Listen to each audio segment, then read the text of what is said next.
삼국 시대의 철학자로 알려진 한비자의 책에 제 나라에서 있었던 한 도둑 이야기를 전하고 있습니다. 어느 날 이 도둑이 벌건 대낮에 금은방에 들어갔습니다. 그래서 금을 훔쳐서 달아납니다. 그런데 이 도둑은 얼마 못 가서 포졸들에게 붙잡히게 됩니다. 도둑을 잡은 포졸들이 어이가 없는 겁니다. 아니, 이렇게 사람 많은 벌건 대낮에 사람이 이렇게 많고 대낮인데 이 금을 훔칠 생각을 했다는 게 기가 막힌 겁니다. 포졸들이 도둑에게 물어봅니다. 아니, 봐, 당신은 사람이 그렇게 많이 있는데 어떻게 이 벌건 대낮에 금을 훔칠 생각을 다 했냐? 그러니까 도둑이 하는 말이, 금을 훔칠 때는 사람이 눈에 보이지 않던데요, 그러더랍니다. 금에 눈이 어두워서 이 금만 보였던 겁니다. 한비자는 이 이야기를 통해서 사람이 욕심에 눈이 멀면 세상에 이치나 다른 것들 보이지 않는다는 말을 하고 있습니다. 이처럼 한쪽으로 치우친 생각이나 욕심이나 교만 같은 것은 우리의 눈을 어둡게 하고 미련하게 합니다. 판단이나 분별에 눈을 흐리게 합니다. 그리고 무엇이 중요한지 깨닫지 못하게 합니다. 오늘 말씀에 등장하는 두 부류의 사람들은 이 한 가지의 생각에 치우치거나 욕심의 눈이 어두워서 정작 보아야 할 것, 깨달아야 할 것을 깨닫지 못하고 있습니다. 발등에 떨어진 불을 끄기에 급급한 나머지, 혹은 자신들의 욕심 때문에 크고 두려우신 하나님을 멀리하는 어리석음을 보이고 있습니다. 하나님을 대하는 태도에 있어서 그들의 문제는 무엇일까? 그렇다면 우리는 어떻게 하나님 앞에 서야 할까? 먼저 블레셋 사람들입니다. 블레셋은 이스라엘과의 전쟁에서 전리품으로 여호와의 궤를 빼앗아 옵니다. 처음에는 좋다고 난리였습니다. 그런데 궤를 다곤 신전에 갖다 놨더니 신상에 팔이 부러지고 목이 부러져서 나뒹굴고 있습니다. 어떻게 하나 그렇게 방방 뜨고 있는데 아스돗 일대에 독한 종기가 퍼지면서 처참한 죽음과 질병의 재앙이 쏟아집니다. 이 재난을 수습하기 위해서 부랴부랴 하나님의 궤를 가드로 옮깁니다. 재난지역과 좀 떨어뜨려 놓으면 진정될 줄 알았습니다. 그런데 이게 웬일입니까? 이번에는 하나님께서 가드를 치시는데 더 극심한 재앙이 임합니다. 당황한 블레셋은 여호와의 궤를 다시 에그론으로 옮깁니다. 에그론 사람들은 펄펄 뛰면서 다 죽는다고 아우성이었습니다. 블레셋 그 땅 어디에도 이 궤를 받아줄 데가 없습니다. 우리도 안 돼, 우리도 안 돼. 그러면서 그 궤를 받지 않았던 거죠.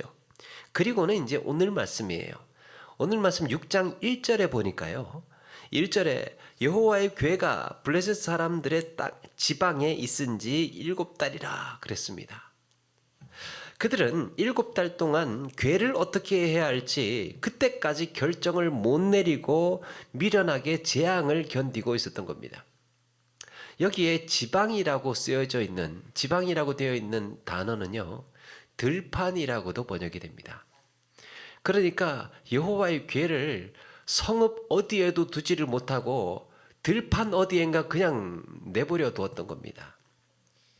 바꾸어 말하면 그들이 이제야 하나님께 굴복했다는 뜻이기도 합니다. 7달 동안 결국은 궤를 본래 있던 곳으로 돌려보내기로 합니다. 문제는 여호와의 궤를 어떻게 돌려보낼 것인가 하는 겁니다. 그들의 경험으로 비추어 봤을 때 이걸 함부로 건드렸다가 또 무슨 화를 당할지 모를 일이었습니다. 그래서 블레셋에 내놓으라 하는 온갖 무당 점쟁이들을 불러다가 어떻게 하면 좋을지를 물어봅니다. 그들은 이렇게 말합니다. 6장 3절, 이스라엘의 신의 궤를 돌려보내려거든 거저 보내지 말고 그에게 속건제를 드려야 할지니라. 이 속건제는 거룩한 성물을 잘못 다루었을 때 그 죄를 사함받기 위해서 드리는 제사입니다. 의식입니다.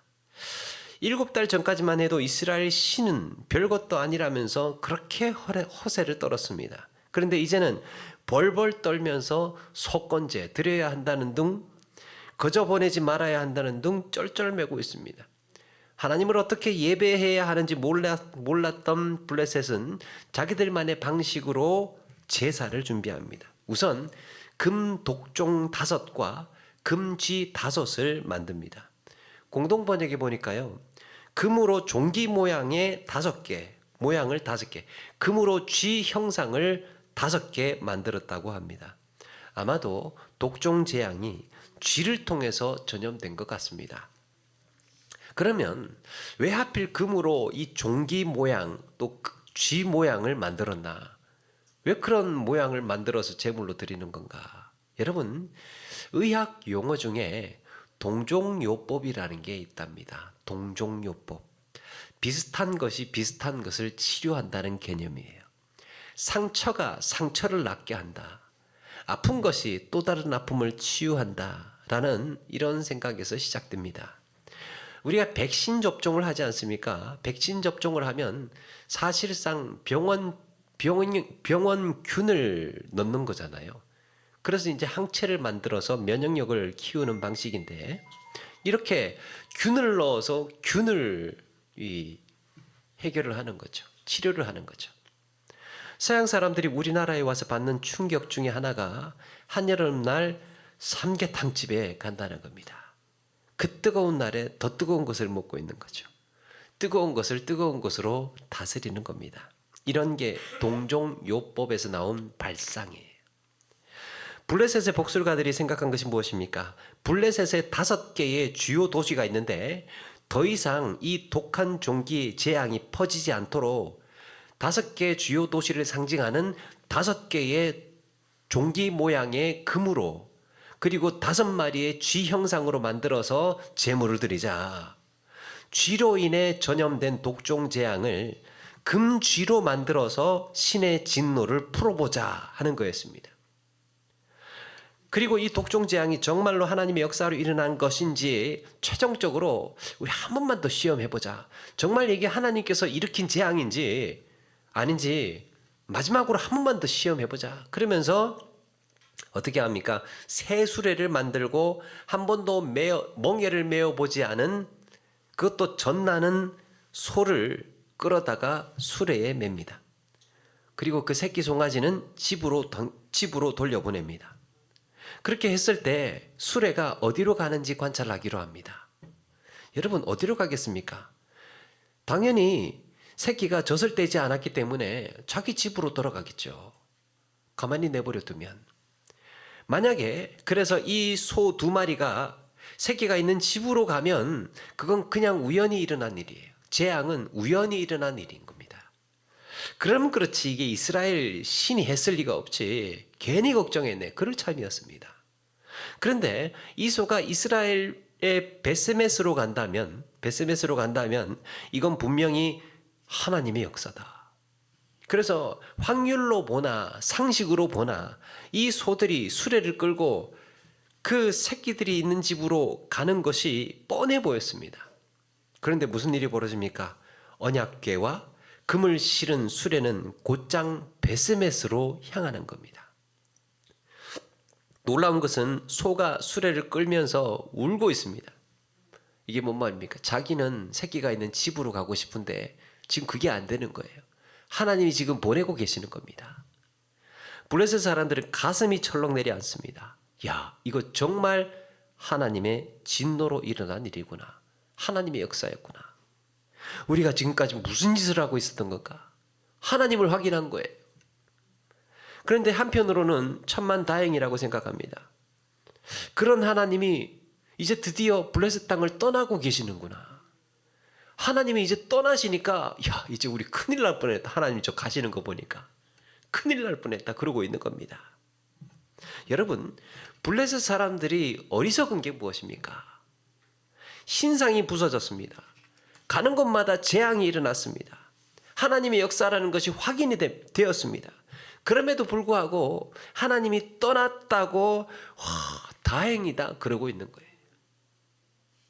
그들은 다곤 신상이 한낱 우상일 뿐임을 인정하고 전능하신 하나님 앞에 엎드려야 했습니다. 여호와의 궤는 돌려보낼지언정 우리도 하나님 섬기겠노라 말하지 않았습니다. 당장 재앙을 재앙을 해결하는 데만 정신이 팔려서 그 하나님을 경외할 생각은 하지 않았던 거예요. 재앙만 없어지면 좋은 겁니다. 그런 재앙을 일으키시는 하나님에게는 관심이 없었던 거예요. 그게 블레셋의 한계였습니다. 예수님께서 가다라 지방을 가셨을 때 귀신 들린 사람을 만납니다. 군대 귀신. 근데 그 귀신 들린 사람의 그 귀신에게 나오라고 해서 돼지떼에 들어가게 합니다. 그리고 돼지떼가 어떻게 합니까? 비탈길로 내리달아서 다 물에 빠져서 몰살을 하게 되죠. 마을 사람들이 그런 예수님이 누구인지는 관심이 없고 마을 사람들이 몰려와서 예수님 좀 이 지방을 떠나가시라고, 예수님 좀 나가시라고, 여기에 오지 마시라고 그렇게 등 떠밀고 있었습니다. 왜 그랬습니까? 자기들이 사육하는, 자기들이 기르는 돼지떼가 당신 때문에 지금 다 죽었지 않느냐라는 거예요. 손해왔다는 겁니다. 자신들의 재산 피해를 입었다고 악한 영의 세력을 몰아내신 그런 예수님을 보지 못했습니다. 지금 돼지떼가 문제겠습니까? 그런 권세를 가지시고 그런 능력을 가지신 주님이 지금 눈앞에 있는데 가시라고 그러는 거예요. 베스메스 사람들, 블레셋으로부터 여호와의 궤가 이스라엘 베스메스로 오고 있을 때 마침 그곳 사람들은 추수를 하고 있었습니다. 그들이 추수를 하다가 저쪽을 보니까 소 2마리가 수레를 끌고 이제 다가오고 있는 겁니다. 처음에는 그게 뭔지 잘 몰랐습니다. 근데 가만히 보니까 세상에 빼앗겼던 여호와의 궤가 돌아오고 있는 거였습니다. 공교롭게도 이 베스메스는요, 제사장 아론의 자손들이 살고 있던 성읍입니다. 그들에게 분배받은 성읍이에요, 베스메스가. 그들은 두 그룹의 날개가 덮여 있는 여호와의 궤를 알아보았습니다. 저거는 여호와의 궤다. 잃어버린 줄 알았던 하나님의 영광이 드디어 돌아오고 있는 겁니다. 수레가 베스메스의 여호수아의 큰 돌이 있는 곳에 다다르자 사람들이 환호를 하면서 모여듭니다. 여호수아는 이제 여호수아서의 여호수아가 아니고 여기에 이제 여호수아라는 사람의 큰 밭, 거기에 이제 큰 돌이 있는데 거기에 섰다는 거예요. 여호와의 궤가. 그래서 사람들이 몰려듭니다. 여호와의 궤가 돌아왔다. 그러면서 수레를 장작 삼아서 땔감 삼고 그 끌고 온 소를 번제물로 삼아서 여호와께 그 자리에서 제사를 드립니다. 블레셋이 여호와의 궤를 빼앗아서 기뻐했던 것처럼 이제는 이스라엘 베스메스 사람들이 그 궤가 돌아온 것으로 기뻐하고 있습니다. 그런데 이것도 잠시 돌발 사고가 터집니다. 하나님께서 베스메스 사람 5만 70명을 죽이셨다고 합니다. 19절에. 근데 한글 성경에는 거기에 5만이라고 되어 있는데 가로로 쳐져 있죠. 일반적으로 성경학자들은 5만 70명이라기보다는 70명이라고 추측을 합니다. 5만이라고 가로가 되어 있는 것은 어떤 사본에는 5만이라고도 쓰여져 있다라는 얘기예요. 70명이 한자리에서 사륙을 당했다는 것만으로도 사실은 적은 숫자가 아닙니다. 이런 참사가 일어난 이유는 그들이 여호와의 궤를 들여다보았기 때문이랍니다. 민수기 4장에 여호와의 궤를 어떻게 다루어야 하는지를 기록하고 있습니다. 광야에서 궤가 이동할 때 이제 성막을 걷지 않습니까? 성막을 걷어야 하는데 증거 궤를, 여호와의 궤를 보지 않아야 했습니다. 그래서 성소와 지성소를 구분하는 휘장을 걷어서 보지 않고 그 휘장을 그대로 가지고 가는 거예요. 그대로 가지고 가서 궤를 덮도록 했습니다. 그리고 그 위에 해달 가죽을 덮습니다. 그 위에 순청색 보자기를 덮습니다. 3겹을 덮어요. 그리고 난 다음에 긴 채를 갖다가 꾀로 이제 그 궤를 꿰도록 그렇게 했습니다. 그러면서 성경은 성물은 만지지 말라. 그들은 죽으리라. 접근할 때도 죽지 않게 조심하라. 보지도 말라 여러 차례 경고하고 있습니다. 보면 안 되는 거예요. 큰일 나는 겁니다. 가까이 다가가서도 안 되는 겁니다. 그러니까 지극히 거룩하게 자기 목숨 부지하기 위해서 조심하면서 이 궤를, 여호와의 궤를 대해야 했던 겁니다. 그런데 아니 세상에 명색이 대제사장의 아론의 자손이라는 사람들이 도대체 어쩌다가 여호와의 궤를 들여다보는 어처구니 없는 실수를 했던 걸까요? 심지어 영어 성경에는 궤 뚜껑을 열고 그 안을 들여다보았다고 되어 있습니다. 만지지도 말고 가까이 서지도 말고 보지도 말아야 하는 거를 그 안을 들여다보았다는 거예요. 여호와의 궤 안을. 성경은 그들이 왜 여호와의 궤를 들여다보았는지 자세히 설명하고 있지는 않습니다. 그럼에도 우리가 짐작해 볼 수 있는 게 있습니다. 성경에서는 암시를 주고 있습니다. 왜 들여다봤는지. 이 6장 14절에 보면 블레셋으로부터 온 수레가 어디에 섭니까? 여호수아의 밭 큰 돌 있는 곳에 이르렀다고 합니다. 이때 그 밭에 인상적인 큰 돌이 있었던 모양입니다. 여호수아의 밭에 수레가 그 큰 돌이 있는 곳에 선 거예요. 그런데 성경은 이 큰 돌을 계속해서 의식하고 있습니다. 큰 돌. 15절에도 궤와 상자를 내려다가 큰 돌 위에 두었다 그랬습니다. 18절에도 큰 돌은 베스메스 사람 여호수아의 밭에 오늘까지 있더라 그랬습니다. 굳이 소개하지 않아도 되는 큰 돌, 이 불필요하다 싶을 정도로 반복하고 있는 겁니다. 큰 돌 위에 세웠다. 큰 돌에 궤와 보물상자를 두었다. 큰 돌이 오늘날까지 이르렀다. 그런데 여러분 이렇게 불필요해 보이는 반복 표현이요 오히려 사인이에요. 뭔가 사인이 있다는 거예요. 히브리 말로 돌을 아벨이라고 합니다. 돌, 큰 돌, 아벨. 그리고 오늘 19절에 이 70명이 죽은 것 때문에 베세메스 사람들이 슬피 울었더라라고 하는 말이 있는데요. 이때 슬피 울었다라는 말이 아발이라는 말이에요. 돌은 아벨, 슬피 울었다는 말은 아발. 그러니까 본문은 돌을 의식하면서 아벨 계속해서 신호를 주다가 아발, 슬피 울었다라는 말과 연결짓고 있습니다. 이 말은 베세메스 사람들이 왜 궤를 열어보고 큰 사륙을 당했는지 은근히 암시하고 있는 겁니다. 70명이 죽어서 슬피 울고 있는 이유를 알고 싶으면 아까 그 돌을 보라는 거예요. 그 돌을 계속해서 가리키고 있습니다. 거기에 뭐가 있습니까? 여호와의 궤와 금독종 금쥐 형상을 만든 금덩어리 상자를 나란히 같이 놓고 있었던 거예요. 베세메스의 레위인들은 지극히 거룩한 여호와의 궤와 금독종 금쥐 형상의 금 보물 상자를 빨리 따로 떼어 놓아야 했습니다. 아니 어떻게 저런 형상, 금쥐 형상 같은 거를 즉 여호와의 궤와 그렇게 같이 이렇게 취급을 할 수 있겠습니까? 더욱이 궤와 같이 있는 그 상자를 열어보니까 뭐가 있습니까? 금독종 형상의 금덩어리하고 금쥐 형상의 금덩어리가 잔뜩 들어있는 거예요. 금덩어리 상자를 지금 만난 겁니다. 그 사람들이. 그렇다면 같이 있는 여호와의 궤 그 안에는 무엇이 담겼을까? 궁금하지 않겠습니까? 같이 있는 상자인데 여기는 하나는 금덩어리가 잔뜩 들어있는데 궤 안에는 그럼 뭐가 들어있지? 궁금해하지 않겠습니까? 그것도 7개월이나 블레셋에 지금 들어가 있었던. 베스메스 사람들은 호되게 당하고 나서야 정신이 번쩍 듭니다.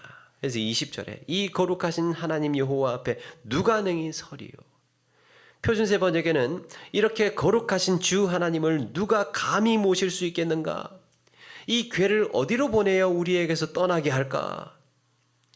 제사장의 자손들이라는 사람들이 옷을 찢고 죄를 뒤집어 쓰고 회개할 생각은 하지 않고 이 괴를 어디로 보낼지 궁리하고 있습니다. 블레셋 사람들과는 달리 베세메스 사람들은 하나님께 제사할 줄은 알았으나 곁에 있던 금덩어리 보물상자의 현혹이 되어서 여호와의 괴를 궁금해하고 있습니다. 저기에는 뭐가 있을지, 여호와의 괴 안에는. 여러분, 그냥 쳐다보기만 해도 죽는다고 그랬는데 저기에도 혹시 뭐가 들어있지 않을까, 이런 불순한 시선으로 들여다보고야 말았던 거예요. 그 마음을 아시는 하나님께서 자신들이 부정하고 오염된 마음은 들여다보지 않고 하나님이 너무도 거룩하셔서 우리는 감히 모시지 못하겠다고 떠나보내고 있습니다. 하나님 너무 거룩하셔가지고 우리는 감당이 안 돼. 이거지 이제 어디로 보내야 되나 이제. 블레셋에서 그렇게 재앙이 일어났고 난리가 났다던데 여기서도 또 그러네. 우리 안 되겠다 야. 이거 보내야 되겠다. 어디로. 다른 곳으로 보내야 되겠다. 제사장 후손들이 마다한 이 괴는 이제 어디로 보내어질까. 그렇게 해서 생각해낸 곳이 기럇 여아림이라는 곳입니다. 베세메스 사람들은 기럇 여아림으로 사람을 보내어서 블레셋 사람들이 여호와의 괴를 가지고 왔는데 너희들이 와서 옮겨가라고 말합니다.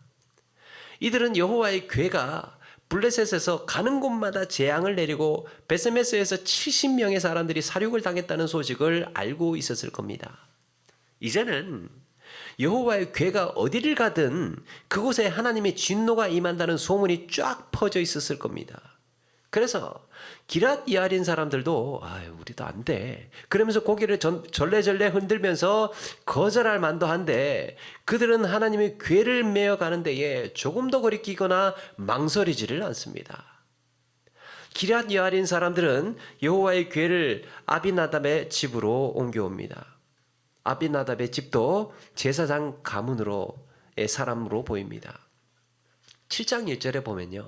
성경에 7장 1절에 기럇 여아림 사람들이 와서 여호와의 괴를 옮겨 산에 사는 아비나답의 집에 들여놓고 그의 아들 엘리아사를 거룩하게 구별하여 여호와의 괴를 지키게 하였더니 라고 했습니다. 아비나답은 자기 아들 엘리아사를 거룩하게 구별해서 대제사장으로 삼고 여호와의 괴를 담당하게 합니다. 그동안 이스라엘은 여호와의 제사를 멸시하고 하나님을 이용해 왔습니다. 예배를 가볍게 여기고 신실한 예배자를 찾지 못했습니다. 그래서 여호와의 괴가 가는 곳마다 재앙이 일어났고 심지어 베세메스조차도 그들의 불손한 마음 때문에 여호와의 괴를 두기에 합당하지 않았습니다. 그런데 하나님은 드디어 아비나답의 집에 여호와의 괴가 머무시도록 허락하셨습니다. 그제야 여호와를 경외하는 집을 만난 겁니다. 여러분, 여호와를 경외한다는 것이 무엇입니까? 여호와를 경외한다.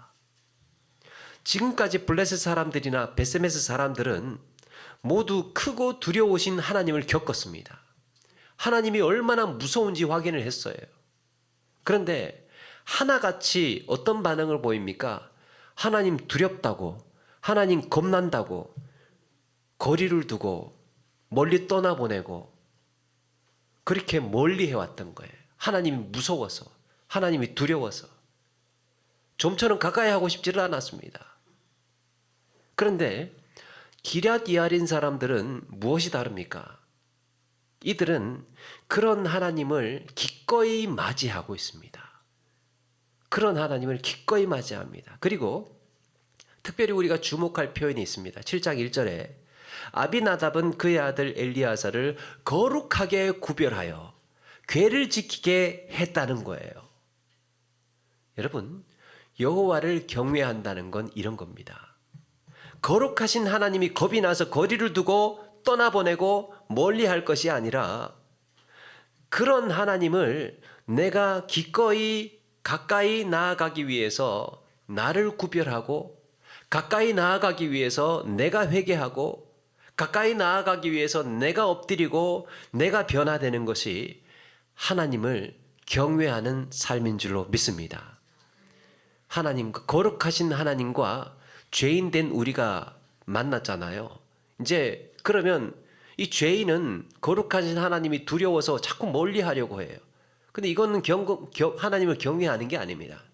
그런데 이 죄인일지언정 거룩하신 하나님께 한 걸음 한 걸음씩 나아가기 위해서 어떻게 한다는 겁니까?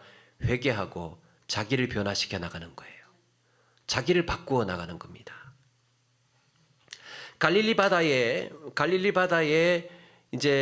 바다에서 말씀에 의지하여서 베드로가 그물을 내렸을 때 그날 그물이 찢어질 정도로 고기를 잡게 됩니다. 그때 베드로가 뭐라고 합니까? 주여 나를 떠나소서 나는 죄인이로소이다. 그런데 이 고백을 어떤 행동을 취하면서 하느냐 하면 예수의 무릎 아래에 엎드려. 베드로가 정말 예수님이 떠나기를 바랬던 게 아닙니다. 떠나기를 바랬던 게 아니라 거룩하신 주님 앞에 서기에 감당할 수 없는 죄인이라는 것을 그때 깨달았습니다. 야, 내가 이런 분을 내가 내 앞에 이렇게 모시고 서 계시다니. 그리고 함께 있던 야고보와 요한과 함께 뭐라고 하느냐? 모든 것을 버려두고 예수를 따르니라 라고 했습니다. 자기 것을 버려도 그물도 내려놓고 배도 버려두고 자기 가족도 뒤로하고 예수님 따랐던 거예요. 주님을 만나고 나서 세리장 삭개오는 주님을 만나고 자기 재산 절반을 가난한 자들에게 내어주겠다고 결단합니다. 자기를 바꾼 거예요. 누군가의 것을 빼앗은 일이 있다면 그거 4배나 갖겠다고 선언을 합니다. 이것은 예수님께서 강요하신 게 아닙니다. 주님을 알아본 삭개오의 변화된 삶을 향한 결단이에요. 주님을 알아보고 나서 야, 내가 이런 주님과 같이 교제하기 위해서, 내가 이런 주님을 따르기 위해서 나는 어떻게 살아야 될 건가? 나는 뭘 바꾸어야 할 건가? 그걸 고민했던 겁니다. 그게 하나님을 경외하는 겁니다. 의심 만든 도마, 부활하신 주님의 손에 못자국과 옆구리에 창자국을 보고는 예수님을 나의 주, 나의 하나님으로 고백합니다. 그리고 그동안 그렇게도 완고하고 변화되지 않았던 자신의 모습을 회개합니다. 도마가 달라졌어요. 주님의 제자라고 하면서도 지극히 상식적이고 논리적이고 이성적으로만 살아왔던 자기의 삶을 돌이키고 먼 나라로 선교 여행을 떠납니다. 전승에 따르면 도마는 인도로 갔다고 합니다. 인도로 간 도마는 예수 그리스도의 복음을 전하다가 태양이 장렬하는 거친 광야에서 살가죽이 벗겨진 채로 장대에 매달려 죽어갔다고 합니다. 그는 죽어가면서 계속해서 응얼거리고 있었던 말이 나는 예배자라, 나는 예배자라. 계속해서 죽는 순간까지 나는 예배자라 말하고 있었답니다. 여러분, 거룩하신 하나님 앞에 누가 능히 설 수 있겠습니까? 우리는 예수 그리스도의 십자가를 의지하며 하나님 앞에 나아갈 수 있습니다. 아울러 시편 기자는 이렇게 말씀합니다.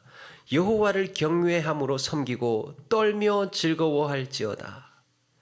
또 하나님께 가까이함이 내게 복이라 그랬습니다. 여기에 떨며 즐거워할지어다. 이거 모순된 표현 아닙니까? 떨면 떠는 거고 즐거워하면 즐거워하는 거지 뭘 떨며 즐거워하겠습니까? 이게 이 떨면서 즐거워하는 것, 이게 여호와를 경외하는 거예요.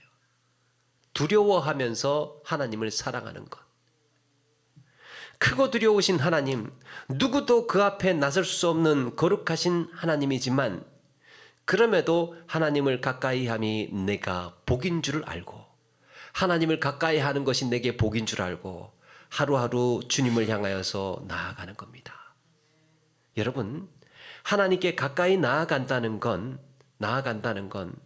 오늘 하루 내가 달라진다는 말이에요. 하나님이 변하는 게 아니고 내가 변하는 것을 말합니다. 나를 돌아보고 내가 회개하고 내가 엎드리고 내가 변화되는 것이 하나님께 가까이 나아가는 것이고 하나님을 경외하는 삶인 줄로 믿습니다. 나는 이미 완성되었으니까, 어떤 사람은 나는 다 완성되었으니까, 나는 완벽하니까, 난 늘 해오던 대로, 내가 알던 신앙의 습관대로, 내가 새로워지고 내가 변할 생각은 하지 않으면서 자기는 늘 그냥 그대로의 그런 성격, 그런 마음, 그런 삶의 태도로 살아가면서 뭘 바라느냐? 하나님은 자비로우시니까, 나를 다 용서해 주시니까, 나를 이해해 주시니까, 우리 하나님은 다 받아주셔. 그런 용서의 하나님, 자비로운 하나님만을 찾고 있었던 것은 아닌가. 사랑이 많으신 하나님이라고 자기는 바꿀 생각하지 않고, 자기는 달라질 생각하지 않고, 늘 하나님께서만 나를 찾아오시고 나를 용서해 주시고 나를 이해해 주시고 나를 다 품어주시리라고 생각을 하면서 살아가고 있었던 것은 아닌가. 그거는 경외하는 게 아니에요. 그거는 어린애 신앙입니다. 어린애 신앙.